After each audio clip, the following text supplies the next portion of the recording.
Wow, here we go, guys. Heading into the third book. Woohoo! The journey continues. All right, Ultimate Journey. Robin Monroe, which he finished that book in 1994. So we'll go around, do a round of intros if you feel like it. I'm Juice out of New York. And I finished the Gateway program and enjoyed it. And I'm just excited to be doing reading the Ultimate Journeys book now, and loving it so far. I've read it before, but it's been many, many years. So reading it again now, I'm picking up so much more, and then doing these with you guys, I'm paying so much more attention to what I'm reading. So everything's carrying over from the first book to the second book to the third book, and I'm just picking up so much more information. It's great. So that's me. Glenn, how you doing? Good, How you doing doing? fine. We just got over being wiped out by my second COVID shot, so I'm feeling better today. But so I've been out of cahoots here for about two or 3 days. But I've introduced. As you know, I've been playing with this since early '70s, and I'm focusing in now on breathing techniques and I've been having problems in terms of getting into the vibration state and carrying forward with that. And I'm now doing about an hour and 20 minutes worth of dedicated breathing, about 3:30 in the morning. And I'm also using tapping techniques on that as well as I get towards the end. And I'm finding that, well, even now I have vibrations, if you will, which is really kind of cool. And I'm getting more into that, but I'm noticing that when I start paying attention to it, they go away. So now I have to go ahead and just experience them. So at least they're starting again now, which is good. So good evening, everybody. Cool. Evening. That's great, Glenn. That's exciting too when that starts coming back. Oh yeah. Hi, Susan. Hi. I'm back. I've been interested in astral projection since I was pretty young. Before I knew what it was happening to me, and so when I got older, I read the Monroe books, I read the first two Monroe books. I loved them, and it was good for me to read them. I haven't read a lot of out of astral projection books. I've read a few. I don't read most of them because I didn't want them to influence what was going on with me, because I already was like, if it's not broke, don't fix it. I was like, if you're getting out of body, just go ahead and do what you're doing. So yeah. Thanks, Susan. Yeah, I agree with that too about the books. I'm not reading too many in the beginning, and it's different for everyone. What's up, Jace? Are you there? Just trying to keep up. Too many balls in the air to really make a solid go of it still, but yeah, doing well and moving forward. Thanks, Jace. Mm-hmm. It was Anthony. Would you like to do an intro? I'm Anthony. I haven't done OBE yet, and I haven't read the Monroe books. I've read other books, though. Working on a textbook right now. Cool. Well, thanks for joining us. There's a lot of good info being passed around here, so hopefully you'll pick up something here. And feel free to share as we go around and talk about stuff. All right. Hi, Julie. Hello. Welcome to book 3. Book 3. Can't believe we're here. I have been interested in OBEs for a year and a half, 2 years, something like that. And I think my very first experience actually was a dream that was really interesting. That was actually the end of 2019. So that's 2020. Yeah. So you're just over a year, year and a half. Anyway, and that kind of started me on this exploration. I will say it is interesting that I don't remember when we started the first book. I was late to the first book. I think I joined y'all halfway through, but maybe it's just that and my focusing more and really practicing. So I've had I'm definitely growing in my experiences.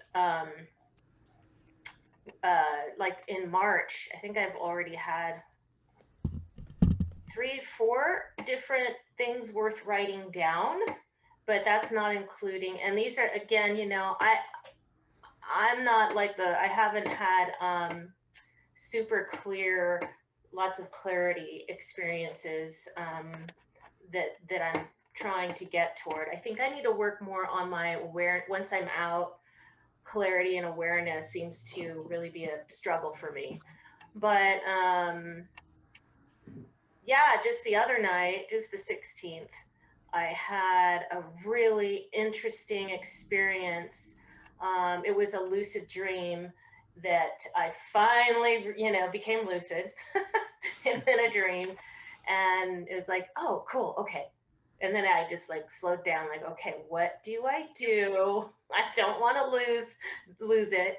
And I remembered to focus on my hands. I looked at my hands when I became lucid, just coincident. I just noticed something off in the dream, which some people become lucid when they go, wait, something's off. You know what I mean? And then I looked at my hands and I said, clarity and awareness. And my hands started becoming clearer. And then I was sort of swooped off. And I said, take me to an astral realm. I think I also need to have more intention, specific intention. But I was whooshed off. And I had that, I now am very familiar with this sort of sinking in sensation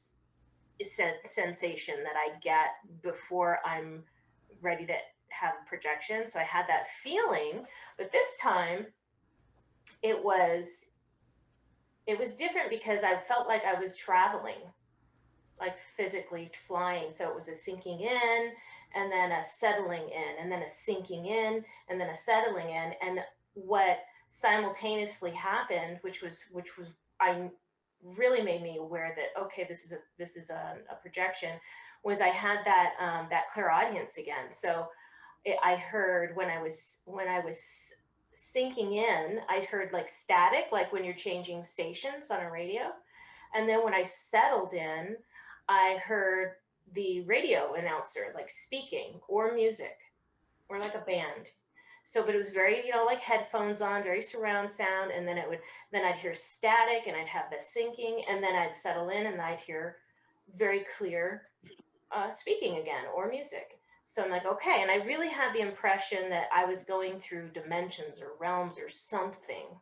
Anyway, it was a very interesting experience. I won't tell you all about it. We don't have time for me to go into some of the experiences, some of the places I was, quote, dropped off, if you will. That unfortunately, when I was dropped off is when I sort of, it gets fuzzy. It's not as, I really tried hard to stay clear and keep the clarity and like, okay, remember this. Okay, remember this. But I feel like when I go back to my body, it's just not transferring well enough, if that makes sense, into my brain. So anyway, so I'm really excited that I seem to be having these successes. So I really appreciate the book club, because I think there's something to being involved and talking like this about it that sort of helps us get there, if you will. So, Right. So exciting. Definitely. Thank you guys. Great, Julie. Great news. And yeah, I agree. Doing this stuff has definitely helped me.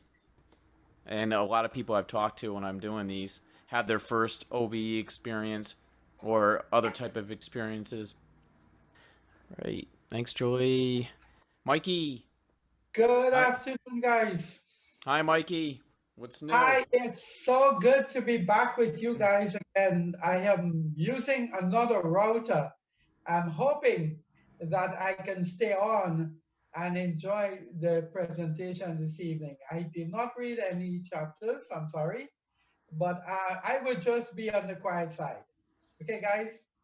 Okay, Mikey, you sound good. Thank you. Hi, Marty.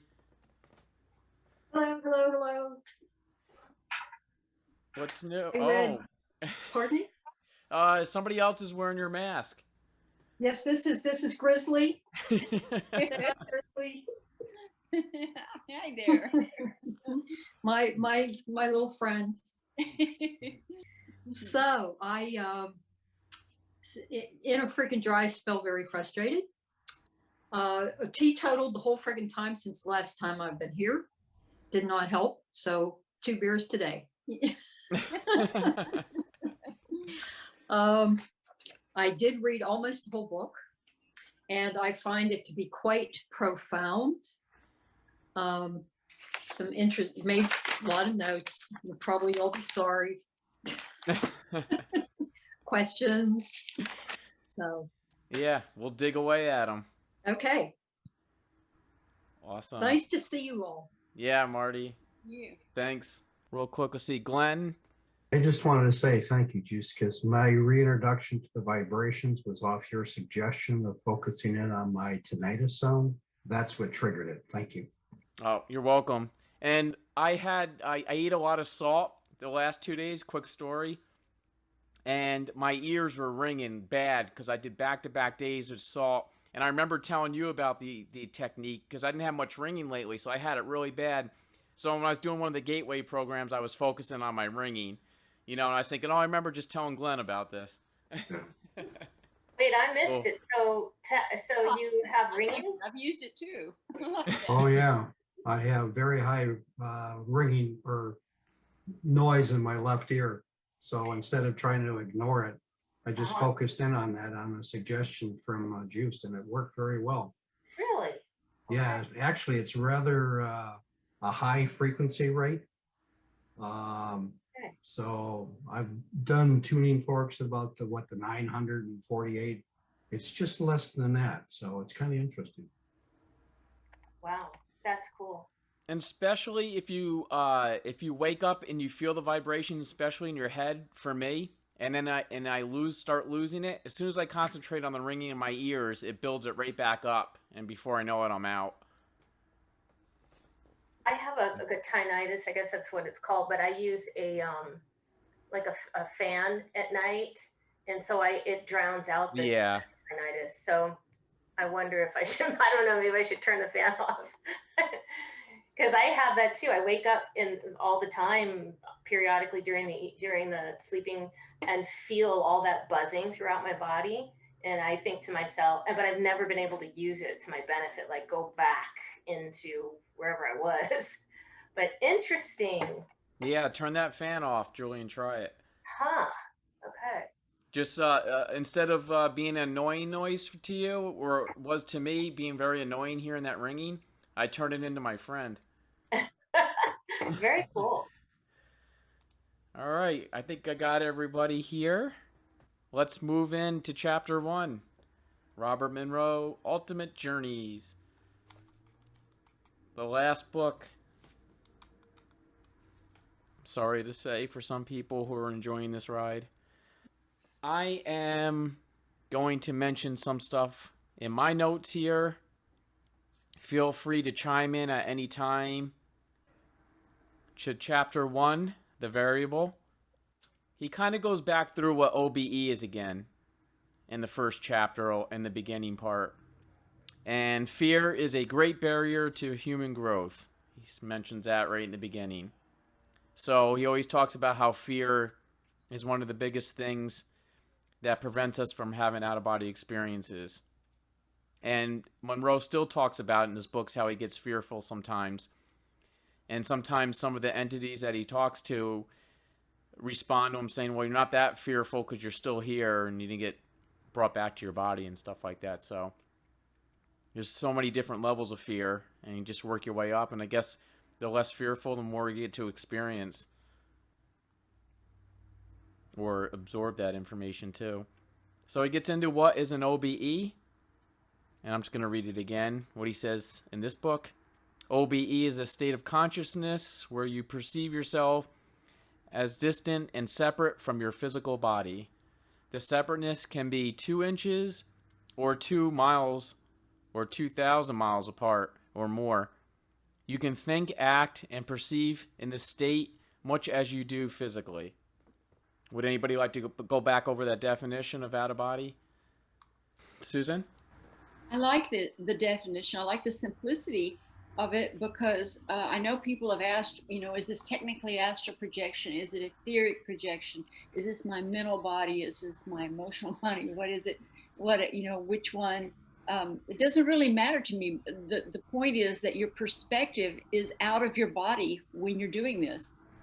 Your perspective is out of your body. So out of body experience is astral projection. That works for me. I thought the simpler the explanation, the better. Right. And then he goes on here, in the early stages of an OBE, you retain the form of your physical body. So this is the early stages, you retain your form. As you become more familiar, you become less humanoid in shape and more of a liquid or blob. However, it is very important to know that whatever the shape, you remain you. I like that. You always remain. I'm always scared that when I'm going to die, I'm not going to be me anymore. When people say, you all become one, and I can never get the grasp of that. Like I'm going to lose who I am and become one, but which might be good, but I can't see it yet. Would anybody else like to talk about that? Julie? I was just going to say that for some reason that doesn't bother me. Not that I don't like who I am. It's like you don't like yourself very much. But I feel my perception and my interpretation is that it's a truer me, not less me, more me. Right now, I'm less me than I know. You know what I'm saying? So my perception is that I'm going to be very pleased with the merging of my higher self, if you will. And if there's a higher self that's more of a collective consciousness, then as I do that, I have the feeling, or maybe it's just my hopefulness, that it'll be a truer me and I'll be very pleased with it. Does that make sense? Mm-hmm. Yeah. It does. I was just gonna say, like they say, you've lived many lives, and some people say also that you are, living many lives, parallel lives, alternate lives right now. And so my thoughts, my hopes are, okay, great. All of them can come, all the best parts of them can come together, and I will be like a super Julie or whatever. Maybe I'd love to change my name even, because that would be more, associated to who I feel I am. Does that make sense? Oh, yeah. Mm-hmm. Yeah. Oh, okay. So I'm not weird. Susan? When he spoke in the book about the fact that you become less humanoid the more that you do it, and sometimes the further away you get from your body, that you become more of a blob or more of a and I've experienced that. I know that's true, but you can always change your form back to a more humanoid shape once you get there. Always, whatever the situation requires. If someone's comfortable with a humanoid shape, and you're in a group of people and you want to appear as that, you can recreate that once you get there. You don't have to stay in that blob form or on kind of a shapeless form. You can become whatever you need to become. Glenn? Yeah, Susan, based off of that, I mean, it sounds like you're very experienced with that, and very envious of that, by the way. But do you find that works? We've always talked about intention, but do you find that you have more of a visualization, movie of the mind ability? I tend to think, I don't necessarily see. Is there a difference there? Astrally, you mean? Yeah, like when you say you can, if you're a blob and you can turn back into a physical form, is that thinking or is that visualizing? Both. When I'm astral, I'm very visual when I'm astral. I employ as many of the same senses that I use here as I can. So I can smell astrally. I can hear astrally, I can see astrally, I can feel astrally. I mean, I can emote astrally, but yeah, visually, it's like what I'm seeing, what I'm perceiving through the visual apparatus, whatever, you know, whatever I'm seeing. Once I get there, if I'm in a situation, say if I pop into a stadium with a lot of people or whatever, I'm going to recreate myself into a form that's comfortable for them, because there's been a lot of times when I have friends who have been astral travelers also. We always had, you know, this agreement that when we go out, because we a lot of times went to the same sort of things, we like to go to the same places astrally, and we decided that we would, if we saw each other, we'd wave, you know, and we'd call each other later and say, if we bumped into somebody or just saw them across the way.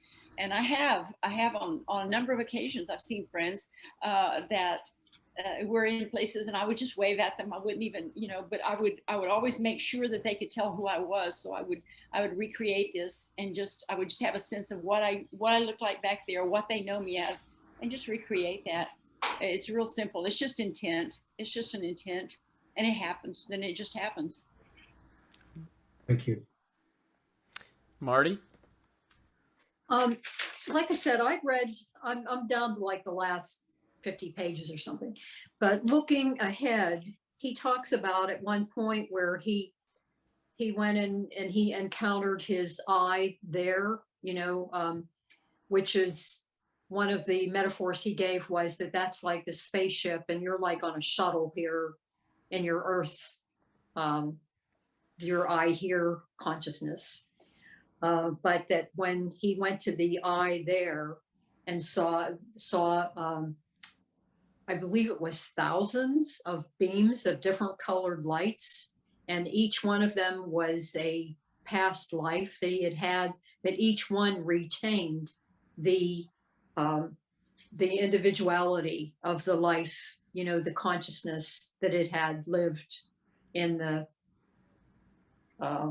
what is it called, the Earth life illusion or whatever. What's it called? The Earth life something or other. Sorry, I take all these notes and then I can't find them. But at any rate, that you go and join and become part of the one, but it's just like you're a passenger on this spaceship with all your other parts of that you have been, but you never lose each part doesn't lose its individuality. So that's what I got from reading ahead. That answers that question. You don't become part of the soup. You're like a piece of lettuce in the salad. Right.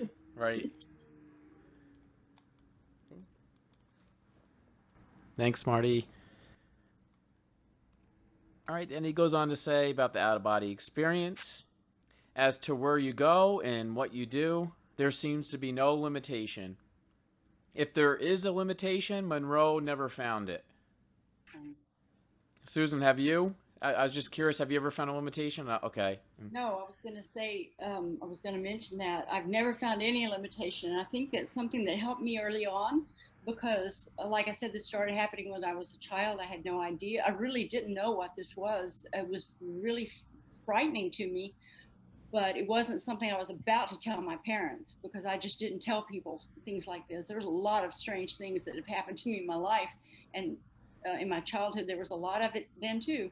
And so I never told them. And I had no idea what it was called. I think I mentioned it at Sunday school one day. It wasn't a good idea. But you know, because they didn't know what it was. And but you not knowing what it is, and not knowing and not having read about it, nobody told me what was possible and what was not possible. I had no, because I don't put any limitations at all on it. Now, for anybody, if I'm talking to somebody and they say, you know, how far can I go with this, or there's no limit. There is no limit. Now, if I'd read about it when I was younger, and because I've had people who've tried to tell me, no, you can't do that.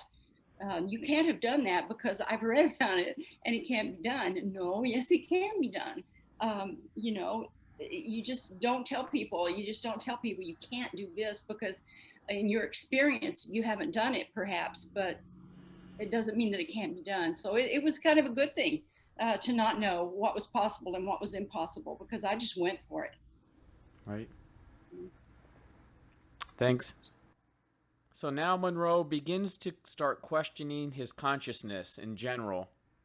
What happens to it when we become unconscious? Let's say through a hit on the head, a shock, fainting, alcohol, or drug overdose, amnesia, sleep, or death. So now he starts questioning that here in chapter 1. Some of the most striking of the spontaneous OBEs are now often identified as near-death experiences. So he's mentioning this in 1994, around that time. Most have the effect of changing completely the belief system of the patients, providing them with a genuine different overview that now they will survive death. One of Monroe's most recent surveys that they did at this time found that 25% of the population recall having at least one spontaneous OBE. I know we talked about that earlier. Some of his research that he did. Monroe's research effort operated quietly in the beginning. This is interesting. If you wondered about how he got into this, his research effort operated quietly and covertly until 1970 because he had other businesses he was running with conventional people. He was sure that any public revelation of his secret life activity would bring doubt to his ability to conduct responsible business affairs. So he was dealing with a lot of that. And I could definitely see that happening, especially back then. And feel free to throw a hand up at any time as I read through this stuff. With the Institute and OBEs becoming more accepted and popular, we have the opportunity to prove it to yourself now. We are more than our physical body, which he uses, as you know, the Monroe Institute's basically that's their phrase, their motto. We are more than our physical body.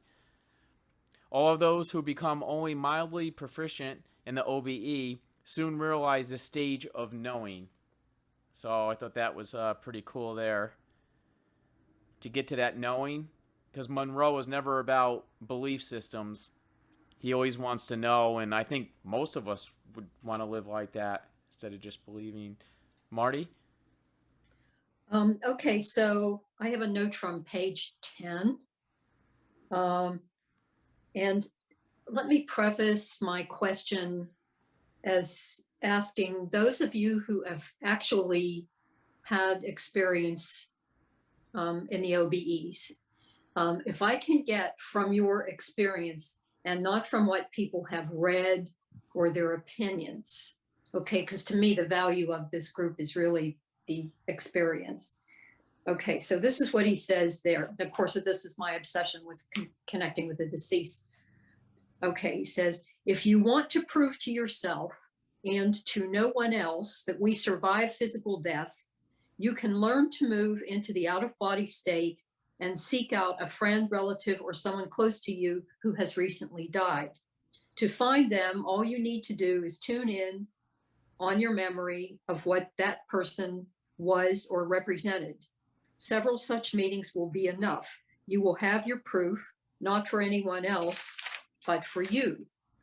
You will need to make this contact relatively soon after their passing, because most of them rapidly lose interest in the life they just completed. So my question for those of you who have experience, and from your experience, not from what you've read or opinions, is have you run into this? Do we only have, how long do we have to, before they're out of reach? That's my question. I threw my hand up real quick, Marty, because I just want to say that that's one of the big things I highlighted as well, because that's one of the big things I'm doing is trying to search for, to have that knowing of life after death, which I don't have yet. So I highlighted that area of the time running out to meet a loved one. And I thought of you when I read that too. And I'm so glad that you did that. So let's go down here. Mikey? what I have observed over the years is that if someone has passed and there is an issue, there is a tendency for that person to stay longer. For example, some years ago, I was bothered by a spirit, and it was not my imagination. And I found this woman was murdered. And it was like she had this desire to contact her daughter before she would move on. And this happened all by accident. I was on a date, I felt something, and it bothered me. I did not want to go to the woman, to her daughter, because I was afraid maybe they would say that I murdered the woman. And finally, I wrote a story because the daughter, she was a columnist in the newspaper, and I wrote a story and she contacted me. So what I think is if the person is comfortable with the life, it's difficult. But if the person has issues, there is a tendency for that person to stay some time and not move on. Thank you, Mikey. Susan?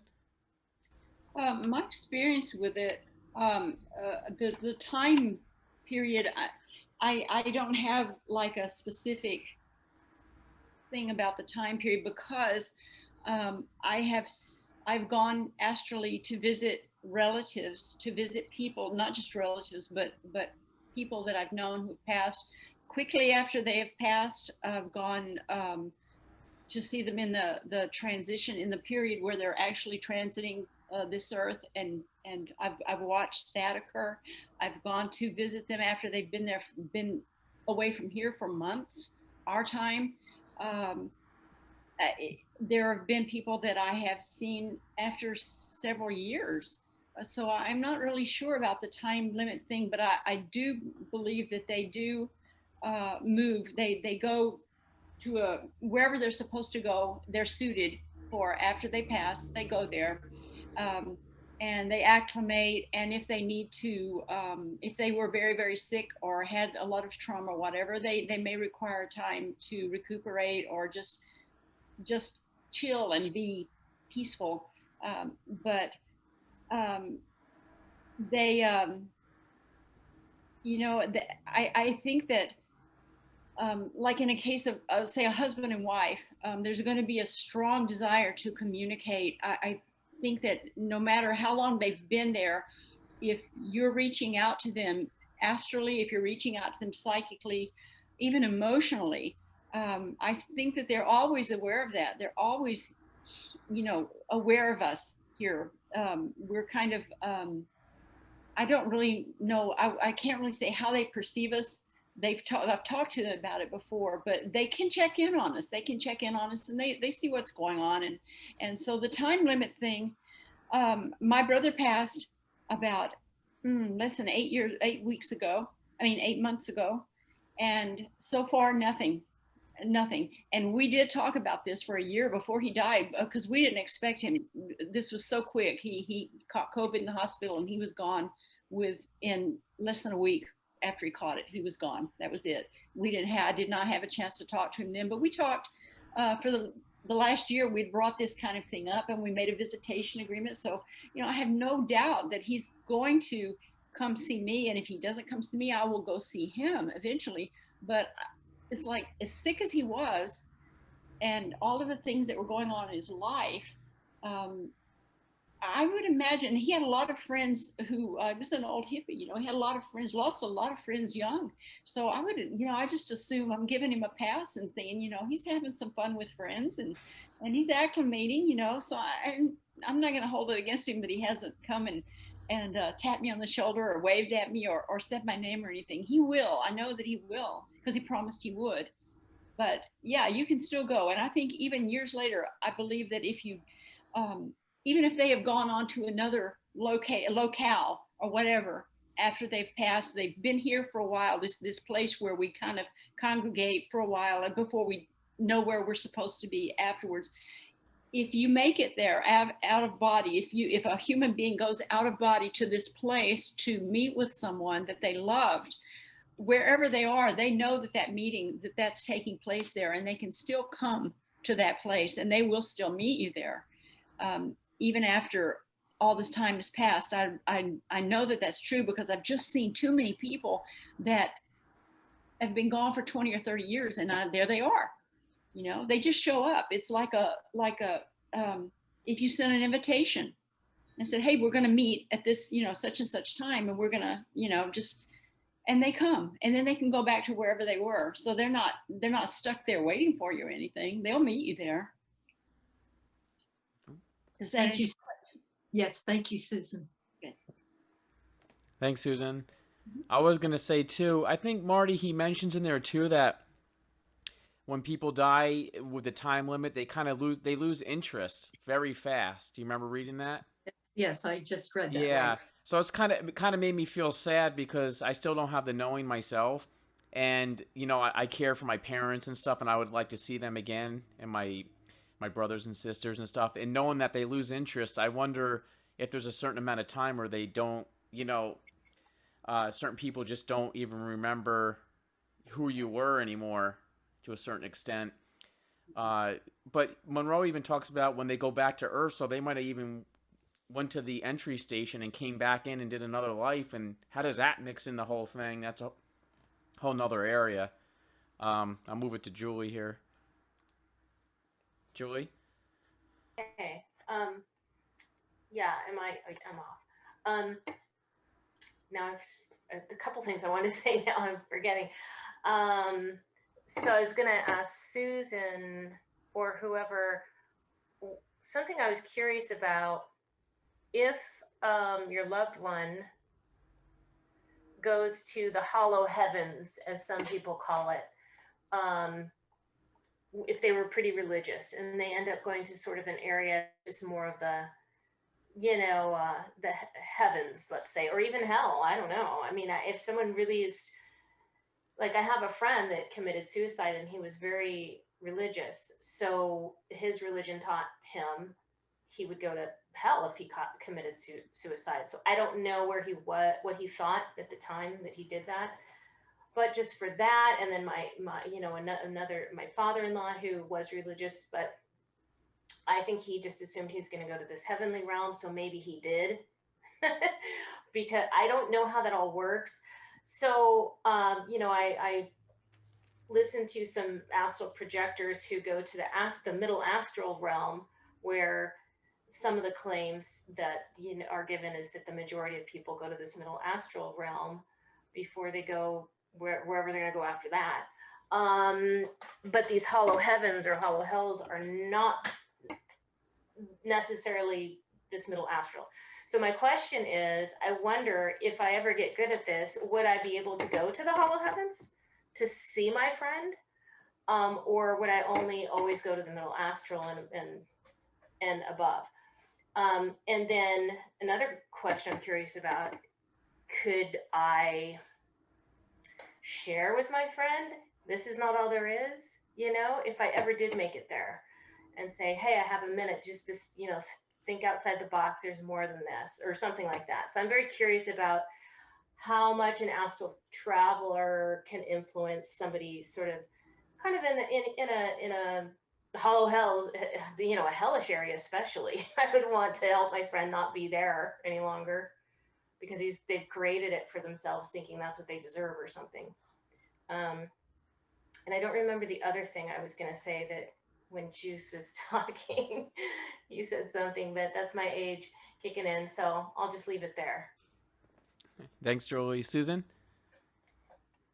I remember what I was going to say here, but what Julie was talking about, can you get to these people where they are, and can you make a difference in them? Because they're going to go where they think they're supposed to go.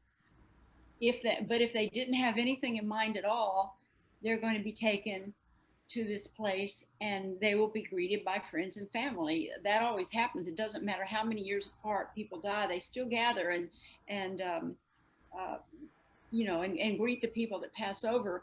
But for people, suicides I mean, I've worked with so many people over the years who have died in violent ways and, you know, all different ways. But I've personally known, is it 11 now, 10 or 11 people that have committed suicide since I was young. And I knew these people. So that concerned me when I was young. I worried about them. It's like, where are they going to go? You know, or did they go on to the right place? So I determined, you know, that I really have to try to find some of them and see what's going on. Maybe that helped to lead me into the astral experiences, working with people who were in the process of passing. I do know that if you die expecting a heavenly experience, you're going to have that heavenly experience for as long as you need to have it until you find out where you should go to continue your learning experience. If you're expecting a hellish experience or something you don't deserve, something good, you'll experience that until you're rescued from that, you know. But they're all ultimately just experiences, because we do have to go on and we have to continue learning and growing. Now I've worked with, that being said, what I'm working slowly towards,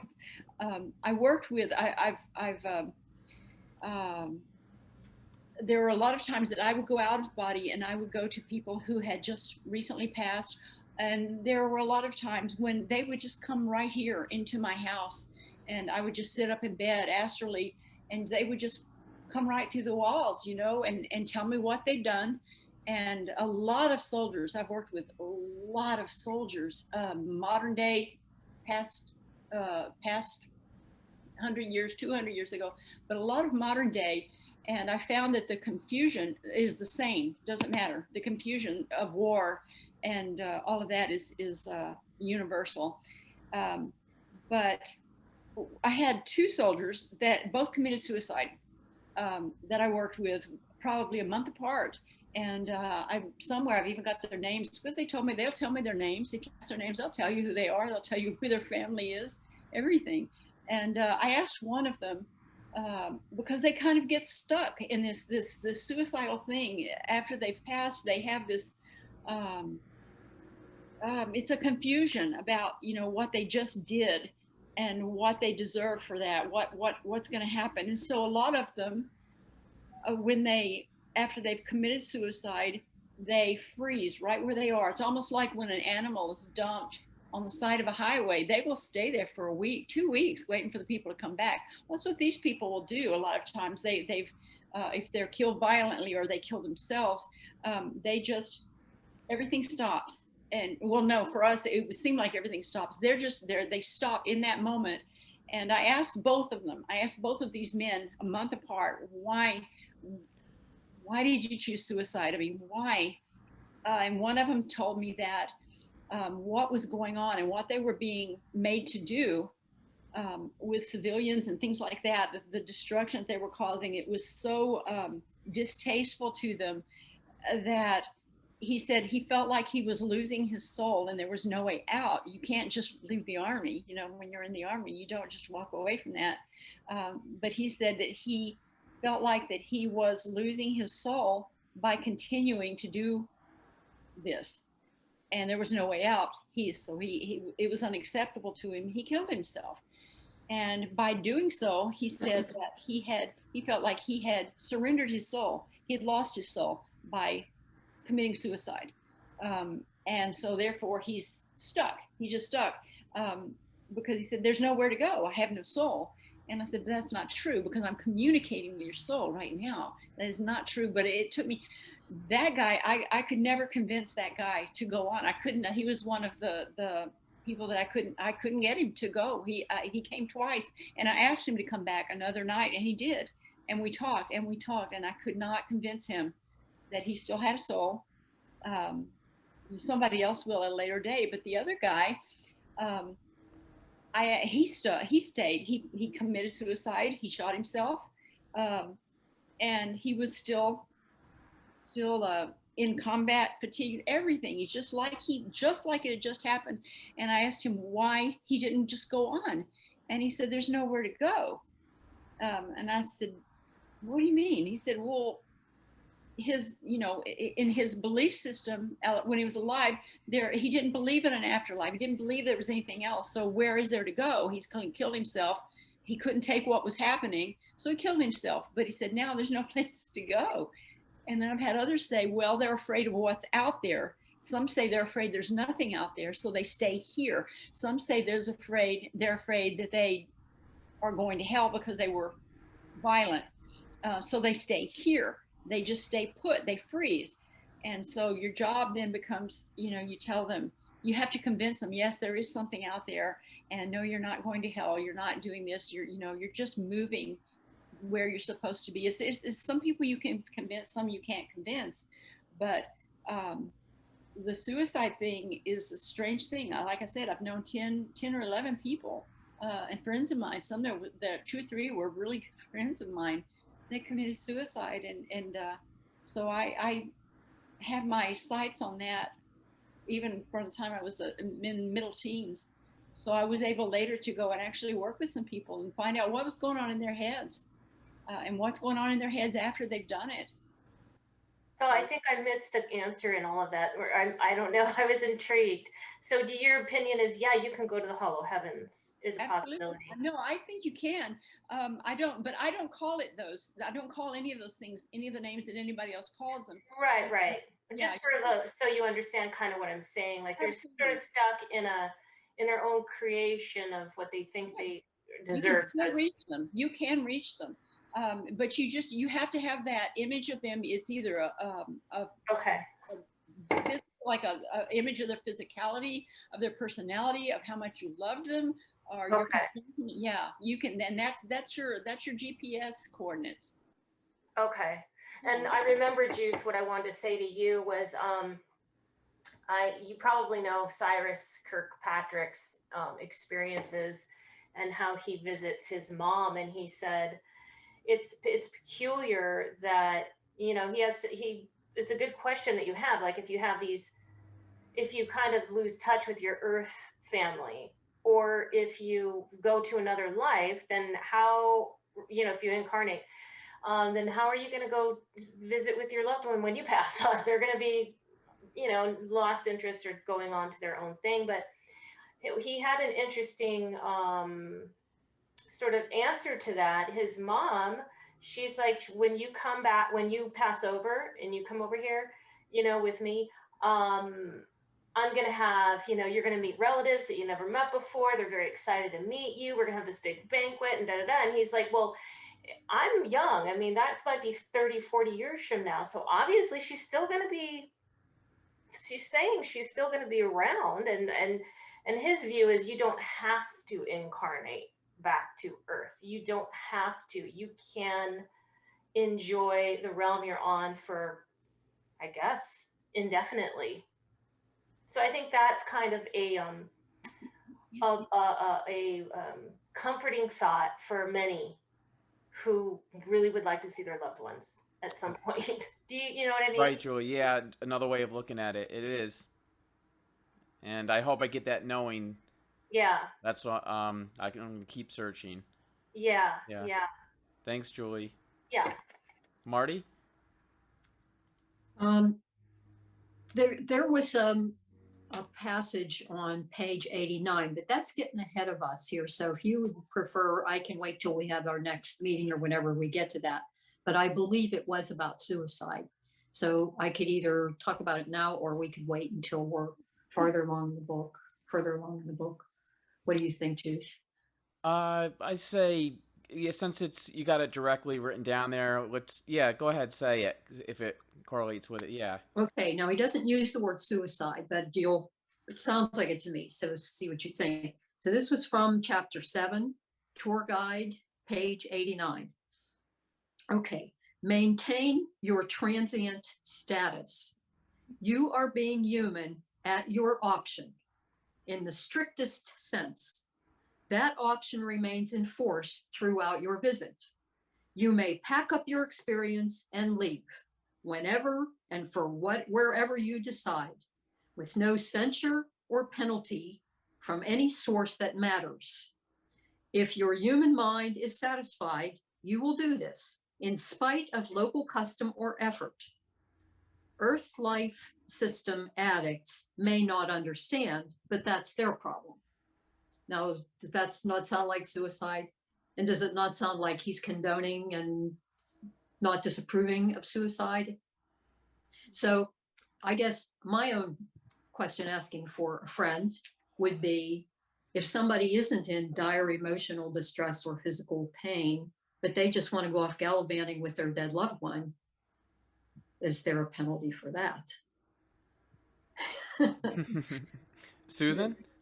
You mean if they kill themselves and go off gallivanting, or if they just go out of body and go off gallivanting? No, if they kill themselves and go off gallivanting. I don't know if penalty is the right word, you know. Would they but be prevented? Would they be stopped in any way, or I think they'd be stopped from it. You have free will. You can do what you want to do. But that would be it would be a bad excuse for ending your life, just to go, because they're going to be there when you pass anyway. It doesn't matter if you haven't seen them in 90 years, they're still going to be there, because everything that we are, all that we are, doesn't come into a human form. Part of us is always still in spirit. And I know that because during the last 10 years of my mother's life, she had Alzheimer's, and I went several times astrally to speak with my aunt or other people in the family who had passed, and just spend some time with them. And I would see my mom. I would see my mom there sometimes, and there would be two versions of her. There would be the version that was very, very very much present and completely lucid and having fun. But there would be this little kind of a ghost self that would come and sit down near where everything was happening, and it would be her with Alzheimer's, confused but still there, drawn to the family thing. So I think she was in and out of her body a lot, but everything that we are doesn't come here. And I believe that that's why when we pass, people are worried, well, it's been so many years, surely they've gone on somewhere else and I won't be able to see them. There's always a reunion. There's always a reunion, and they always will gather. It doesn't matter if it's 150 years. If we had 150, 200-year lifespan, they're still going to gather and celebrate your homecoming and your kind of your graduation from this life. They're going to be there. So that's not a problem. Thanks, Susan. I'm so sorry, Susan. Can you clarify what you mean? You went astrally over and you saw two versions. I'm a little confused. Well, I was a little confused when I saw it, but my mother was very out of it. But this is your mother who was still living? Yes. Yeah. She's still living, but on the astral realm, you saw two versions of her on the astral realm? Yes, I did. I saw the version that I assume is always there, that did not incarnate, the part of her that did not incarnate. And then since all of this was kind of a little reunion, I believe that she became astral because she was aware that we were gathering, and my mother just bizarre. Okay, so you're saying in your understanding, you do believe all of us have an astral double right now on the astral level that's lucid and living life. Is that what you're saying? Yeah, I wouldn't call it your astral double. I would just call it the part, because I think that the main part of us doesn't come here. That part of us does. Part of what we are comes here. Right. But all of us doesn't, and that's why we're able to sit in meditation and communicate with we call it our higher self or our spirit or whatever. Yeah.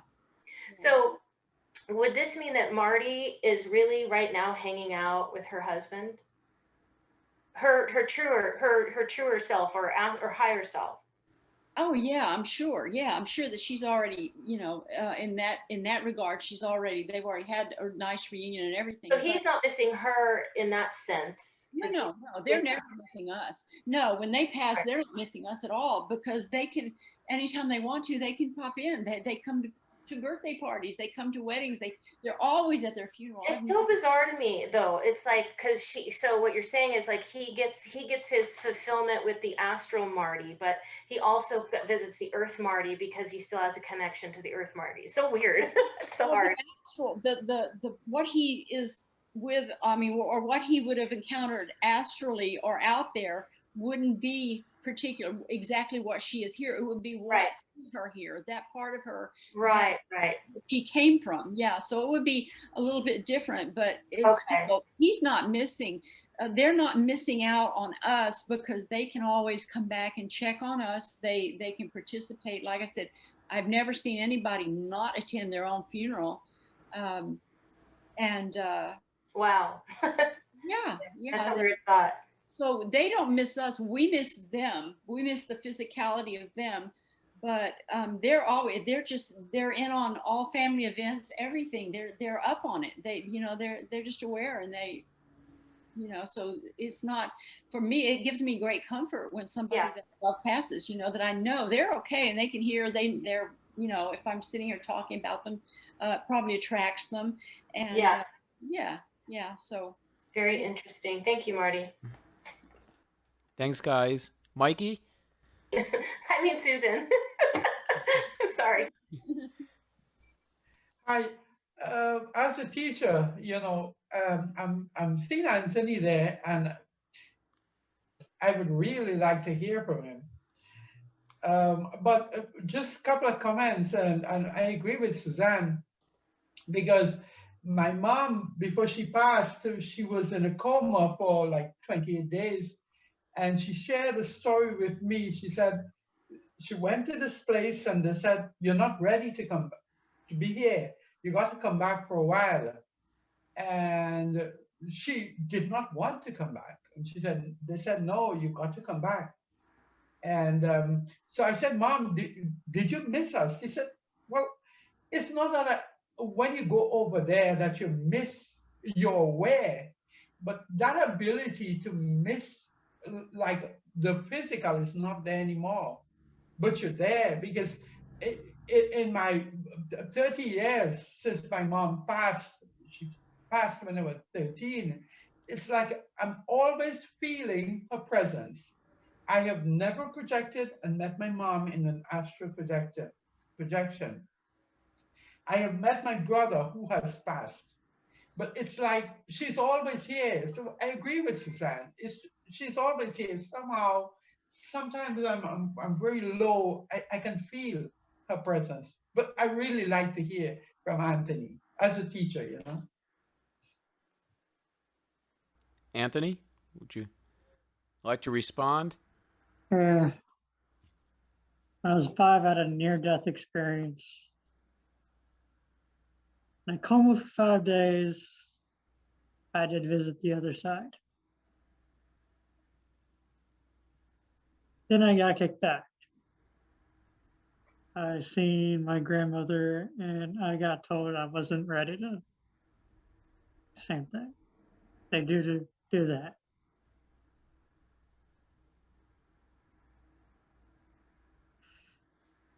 I really don't know what else to say. Okay. Thanks, Anthony. It just brings us to the something that comes in my mind of just knowing it for yourselves and why some of us do this for. We have one side who've actually experienced this and have the knowing already, and you have the other half, and I'm sure there's probably some in between too. So it's just, just great information being passed around here from all different sides. I have a poll here I was going to throw up real quick on the screen. Feel free to answer. It's a quick one. It's a poll for what we're talking about here and from chapter 1. All right, from experiencing OBEs, who has gotten to the state of knowing that there is life after death? 63% yes, 25% no, 13% not sure. Susan, did you want to say something? I noticed your hand was up before the poll went up. Oh, all I was going to say was that for people that, who have said, no, I've never had an out-of-body experience, everybody has had them, but not conscious out-of-body experiences, because I don't know how many times I've gone places on trips with a friend, with a cousin, my husband or whoever, and we be in the hotel sleeping. And I'm an insomniac, I don't sleep a lot, like normal people. And so I'll be lying there in bed. If they snore, it keeps me awake. So I'll just lie there in bed and, stare at the ceiling, try to sleep. But it's a little uncomfortable for me. But I can look over sometime during the night and always see them out of their body in the middle of the night. Even if they never go anywhere, they just lift out, they curl up in a fetal position and they rest, they hover over their body. And I think that that's an important thing for people to understand, that yes, you do go out of body. What you're trying to do is go consciously out of body, but you do go out, because I can't imagine being stuck in this body 24 hours a day for my whole life. I think that it's necessary that we go out and get a little bit of a breather from our body while our body sleeps. We get a little bit of rest. I don't know how long it lasts. I've never laid there and watched to see how long it took for somebody to reabsorb that form, but they do go out and they just hover there. They just hover there and sleep. If they don't have any place to go, or they're not consciously trying to do anything, they'll just go out and hover and sleep. Thanks, Susan. I'm to the point here in chapter 1 where Marty was talking about earlier about what happens when somebody dies and how quickly and how much time you have to recontact them. So I'm going to pass that. But and then you have the opportunity for those humans who want to know. I'm one of them, and there's some on here right now as well that want to know, and you have that ability, having out-of-body experiences. This was interesting, during a lot of Monroe's out-of-body experiences, he would actually check in on his daughter at college from time to time. And this is when his daughter's alive, of course. She didn't die or anything. He's actually checking her in real physical time.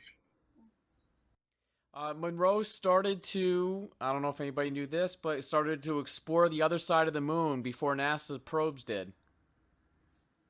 And they didn't really find much there. It got really boring after doing that exploration and stuff. It's just looking at craters and stuff like that. I mean, that kind of makes sense. It would get boring.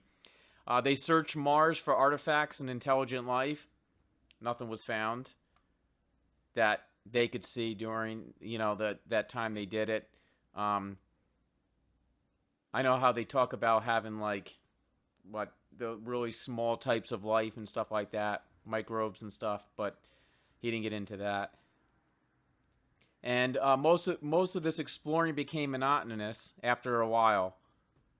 So you can probably understand why a lot of people ask him to do this. People who believe, people are living on the other side of the moon or on Mars and stuff like that. And there was nothing that they found. He gets in, there's no speed of light limitations. So you can go faster than the speed of light when you're exploring. If there's intelligent beings in the physical universe, they failed to find them. In the non-physical universe, it's entirely different matter. They encountered hundreds, if not thousands, most of them non-human. So that's a different story there. Does that surprise anybody? Anybody want to talk about that? Intelligent beings and stuff, or your own universe? Susan? I have seen some. No, I've been to the moon, but I didn't go to the dark side. I only wanted to see the Earth rise, sunrise, Earth rise, whatever, from the moon. I was just curious. It was a long time ago, but going out into our physical, because I wanted to be an astronomer when I was little, and then I wanted to be an astronaut. So I was really interested in our physical universe and our physical space around our planet and the solar system and stuff. So I did a lot there. I did a lot of flying around there and just looking around, but I saw a ship once, a very large ship, and I was really startled to see it.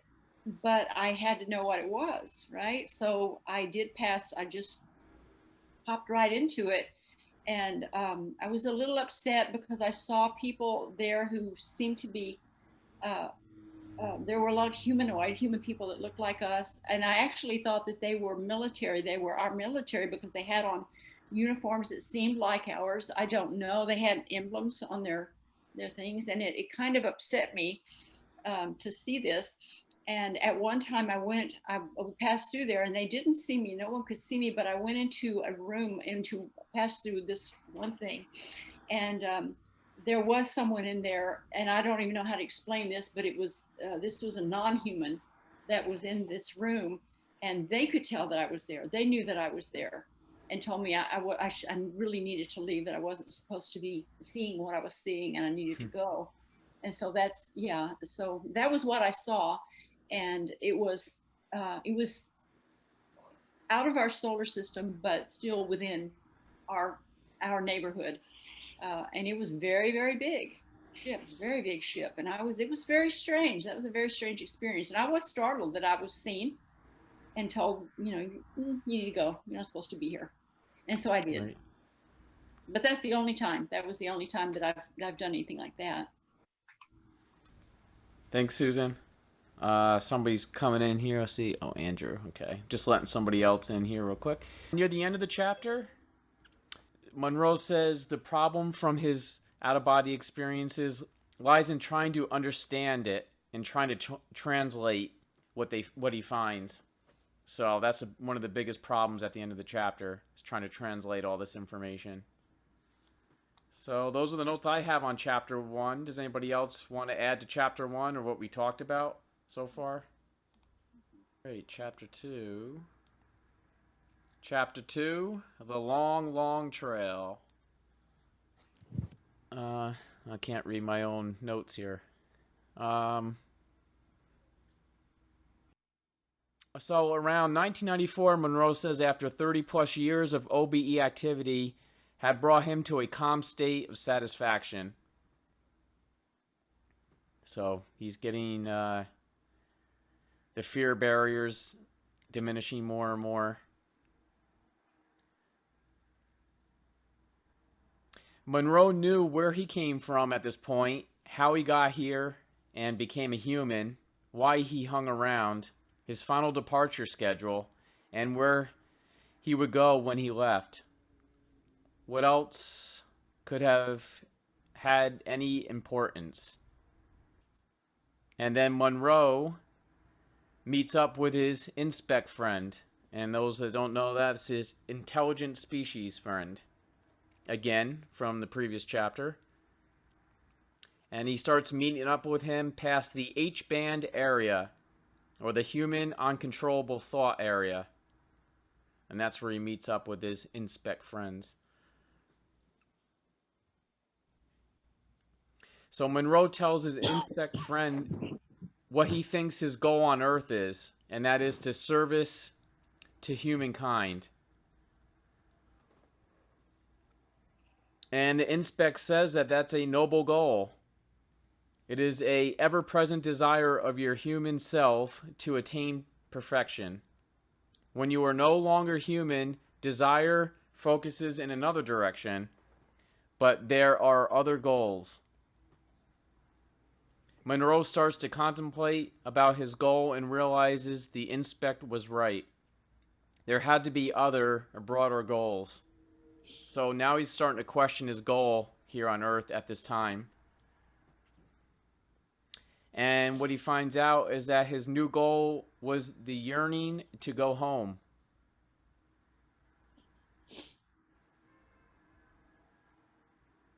And after this, Monroe says to the inspects, after this life, I will stay at home and return to being human for one last time, some 1,000 or more years from now. After that, I will return home to stay. Does that mean he's going to come back in 1,000 years? Did I read that right? Does anybody want to comment on that? He's going to come back one more time before he permanently goes home? Yeah. Susan? I think that's what he means. because you get there, 1,000 years is nothing. It's blink your eyes and 1,000 Right. years on here on Earth, 1,000 years pass. So, time is not the same for them. So yeah, probably that sounds about right for him. If he's not coming back again, maybe make another trip here 1,000 years and then don't have to come back anymore. 1,000 years for Earth years? Yeah. But I thought, didn't we read, or maybe I'm mixing it up, that by the year, I don't remember what Yeah, year. it was year 3000. Yeah. Yeah. Oh, so that's plenty. Well, yeah, one more was like it- that. Yeah, he talks about the year 3000, and he went to the year 3000 and how the Earth was at the time. Yeah, like, okay, like it was worth, people wouldn't be reincarnating anymore on here on Earth in the year 3000. Maybe like they do one round or something. Yeah, in the year 3000, people just have out of body. They basically use each other's physical bodies. They interchangeable. You just leave your body somewhere else and pick up somebody else's and move on. And there's no real homes or anything like that. Everybody just parks their bodies, whatever, underneath a shrub or a tree or whatever you want. Inspects say, yes, that we retain all of our human memory and experiences in whatever state of being we are in. So to me, that's good to know. I don't know about you guys, but that's going back to saying that we carry who we are, the I, with us and what we learn here. The inspects say that a graduate from the human experience is very respected elsewhere. So we're respected after graduating from Earth, human. And when Monroe ends up returning home, the human experience will be added to his experience when he gets there. He won't forget this.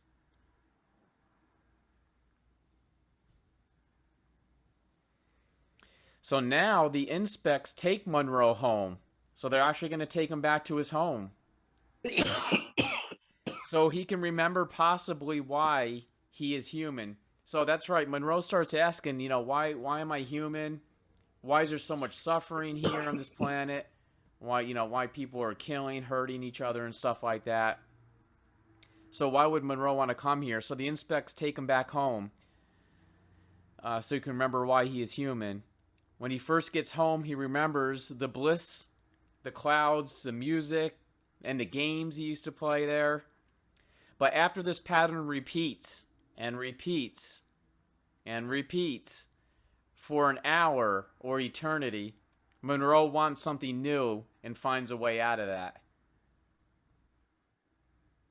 I thought that was interesting.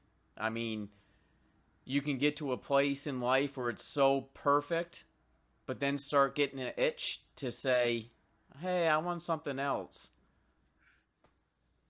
Julie? Yeah, I thought that was very interesting. I had read, again, some of the other astral travelers' works, and how, I guess, in the New Age sort of circle out there, there's this idea, or a very popular idea, that you die and you become a blob of light, an orb of light, and you live in bliss. That's kind of a Christian view too. You die and you play harp on a cloud and worship God. That's, and some of the perspective, different perspective, which I appreciated, was really well, at least right now in this reality, we seem to be beings that appreciate the goodness, the love, the joy so much so because we have resistance the other way. We have to have a little bit of something exciting, something to explore, something to learn. Seems to be, at least in this shell, in this person, this is what motivates us. And then some people who have gone to the other side and projected, it really seems to continue on, at least from where they visited, that there's still this, yes, it's not like you can, when you pass, it's not like you can die and be really injured, but there's still, you can still get into quote unquote, you know, be in mischief. You can get into some mischief. And you don't necessarily have to go to the higher realms and turn into an orb of light and just be in bliss. And they were talking about this idea of that would get a little boring. So you'd Yeah. eventually want to go back, incarnate back. Or just, I don't know if it's incarnate, if they consider it incarnating, or like Susan was saying, you really, whatever higher realm you're on, you can always go to lower realms. You can go to the, you know, the astral realm if you happen to be existing as an orb or whatever in this really extremely high realm, heavenly, celestial, whatever realm you want to call it. And then you can create an astral body and enjoy the astral realm and have a little bit of exploration and fun.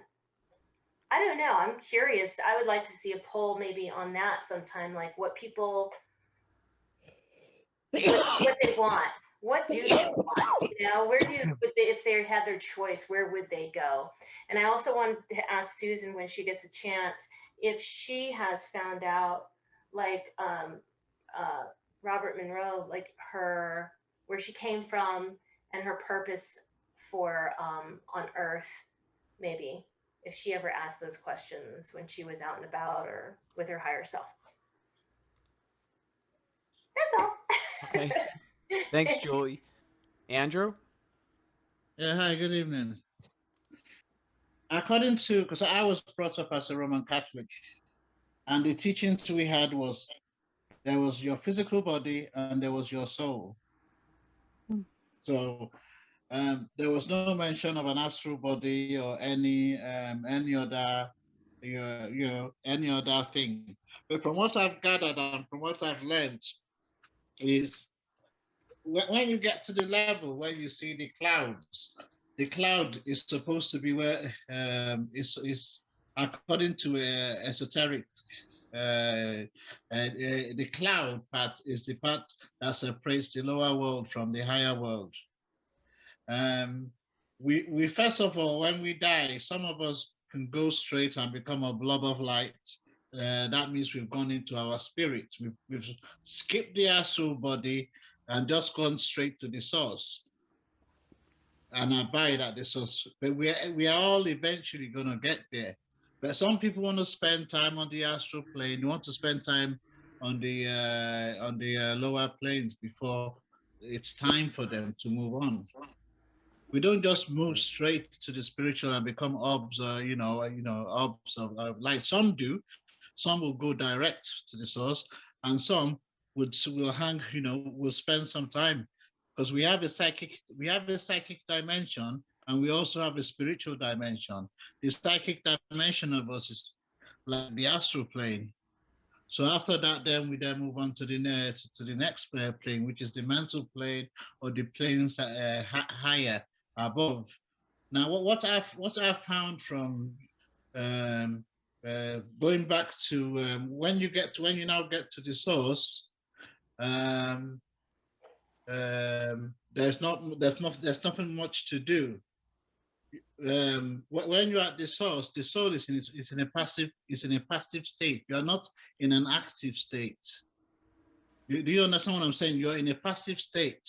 So you're in a state of bliss, and you don't get bored. There's no such thing as bored. The vehicle, the spirit or the immortal soul does not have things like boredom or anything like that. And from my own experience, it's yes, I did not feel I had a body. I did not feel I could move from A to B, like what you do on the astral plane. And it's like you heard the music, you heard everything, almost like the music is coming from your soul, or the music of the soul, or the music of the universe. And it's a very enchanting experience. And you don't have any will. There's no sense that you have an objective mind or anything like that, whereby you can decide, well, I've had enough of this experience now. No, it's until that experience is true with you before you can come out of that state. Because at that point, you've given up your will. Your will cannot still be there. Your ego is not being destroyed. It's just temporarily muted. Do you understand what I'm saying? It's muted. Right. So the only thing that you have there is awareness and the and whatever is happening there. But what I picked up there is that once you go back to where you were, once you go back home, it's not the same anymore. You understand? Right. It's like trying to go back into the womb. Andrew, he gets into that, how he talks about that. It's not the same as it used to be. Yes, it's not. And then you start developing feelings of melancholic feelings. You know, it's kind of yeah. So it's a good place to be, but it's not an active. You're not on an active phase. You're on a passive phase when you're up there.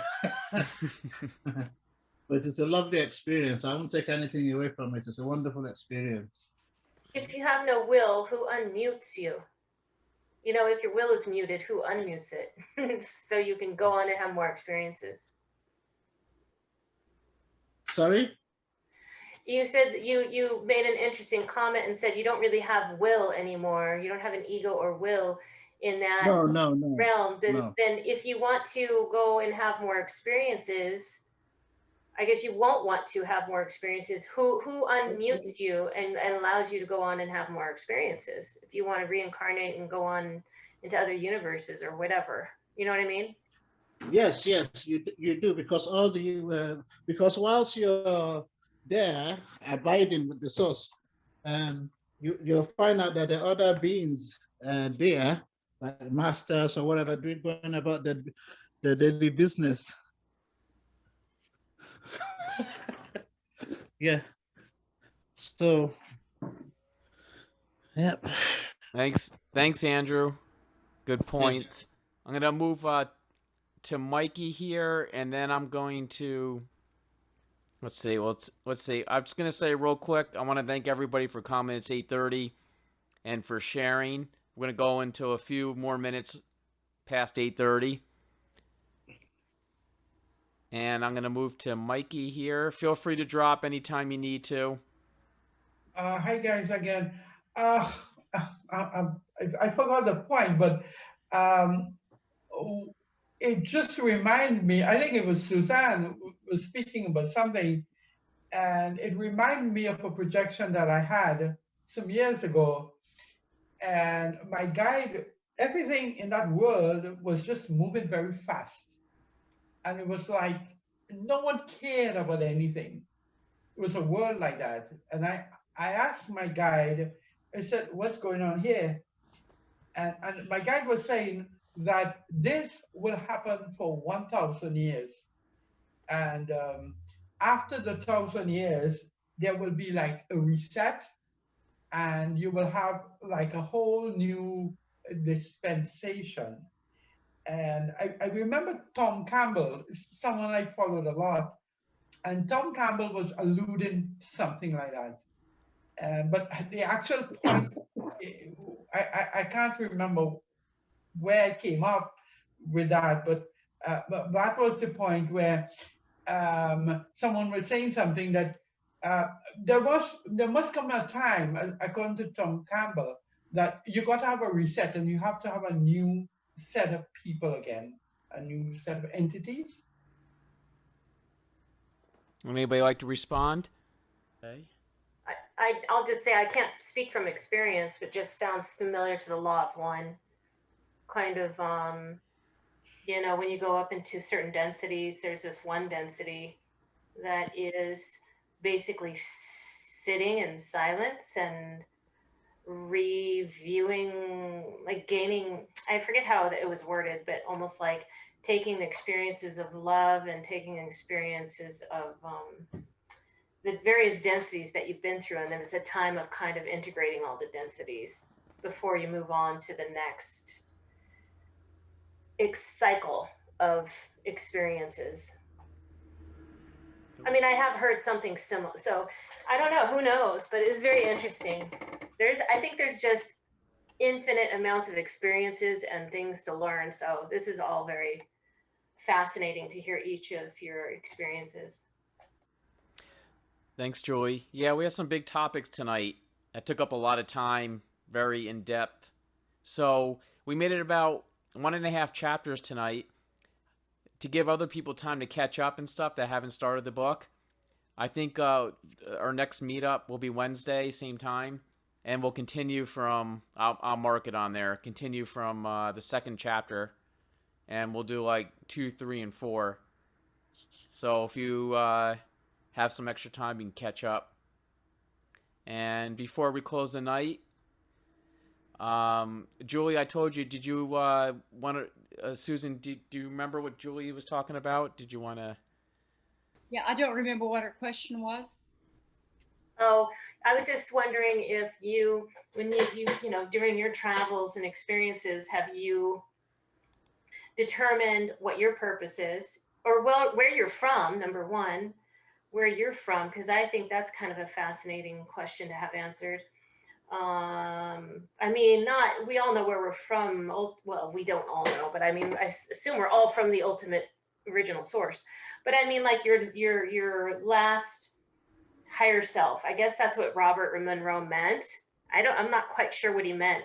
That whole chapter, that whole talk about coming, you know, when he was visiting, like, oh, I want to go home. I want to go home. I will say this.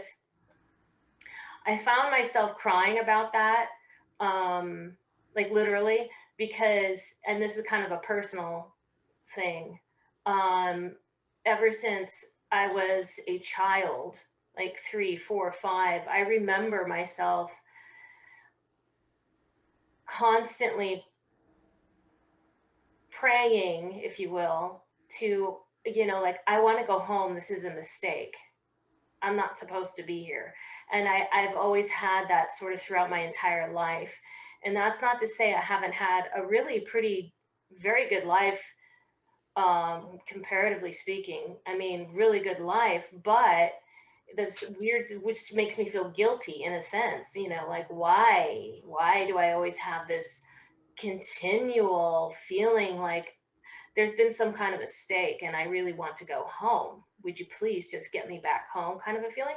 So when I read that, it was like, yeah, I get it. And then when he went home and he's like, nope, I don't want to go back home. And then I thought, oh crap, is that what it's going to be like for me? How weird. And I can't remember if I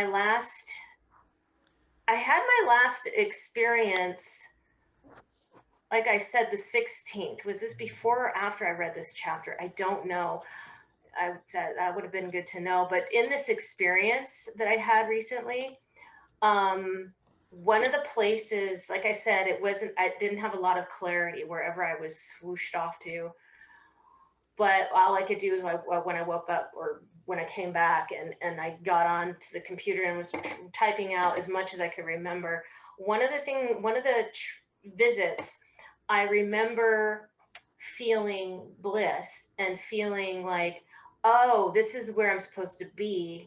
And I was crying and I said, please don't, I can just stay out of body. I don't have to go back. It's not a big deal. Why can't I just stay? And I was crying. And of course I came back. It's like, almost like, sorry, chick, you know, you're going back. So anyway, having said all that and shared all that, Susan, I was just wondering if you know where you're from, you know, and your purpose. Like, why did you come here? Why did I come here? Well, you know, I've asked before. I wanted some clarity on that. When I was young, I was born with memories of other lifetimes. So I have a lot of really intact memories of other lifetimes, and most of them were just a lot of them were just very mundane, very nothing extraordinary about them, and then some of them were pretty traumatic, and a lot of stuff going on in them. And I've done the same thing. I've asked to not be sent back to my body when I was out of body, because you get out there and it's such a blissful experience to be out of your body. You want to come back here. I sure don't want to get back in that heavy body. You know, I never have, but you always come back. Because we do have a reason for being here. We wouldn't be here. But I have asked, I was told that my soul family, I don't know if you've ever, I don't even have y'all ever heard of soul families? Like the way it was explained to me is, Yeah, I have. yeah. Yeah. So that we have different groups that we Yeah. come from, we congregate with, that we come from, because we work well together or whatever. And, Yeah. and I was told that my family, my soul family, was called Inixos. What is it called? Inixos. Oh, okay. And my youngest, also from that same soul family, which makes good sense to me. It was the Inixos family of consciousness, is where I was told that I came from. And we were told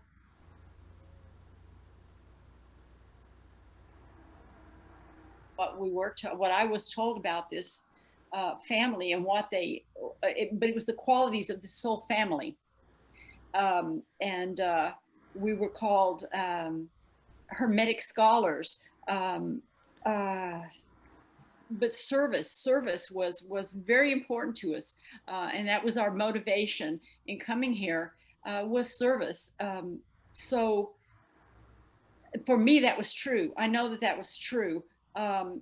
But you can't, you come and you do what you can. And so I was, when I learned to have out of body experiences, they were able to use that, my spirit guides, or whoever, guides us here and helps us to fulfill what we came here for. I was kind of shown, luckily, what to do and how to do it and all of this stuff. But it came down to service. I was quite aware of that when I was preschool. I was very aware of that I was very service oriented. I have no idea why. I don't know at that early of an age how you can know that, but we come in with a purpose. We have a purpose. And if you're here, your purpose, you still got a purpose, as long as your heart's beating, you still have a purpose. So, for me, it was that, but I did ask at one time, and I was told that was my family of consciousness. And then there was a description. It was about a half a page description of what because we all had similar aspirations and goals for life experiences. Thanks, Susan. Yeah. Yeah, thank you for sharing that. It's very interesting. Yeah. Thank you, everyone, for coming and sharing. See everybody then. Good night. Thanks all. Nice talking to all of you. Yeah. Hi, Steph. Hello. Oh, Stephanie just came in. Stephanie. Jason just left and you got on. What's going on?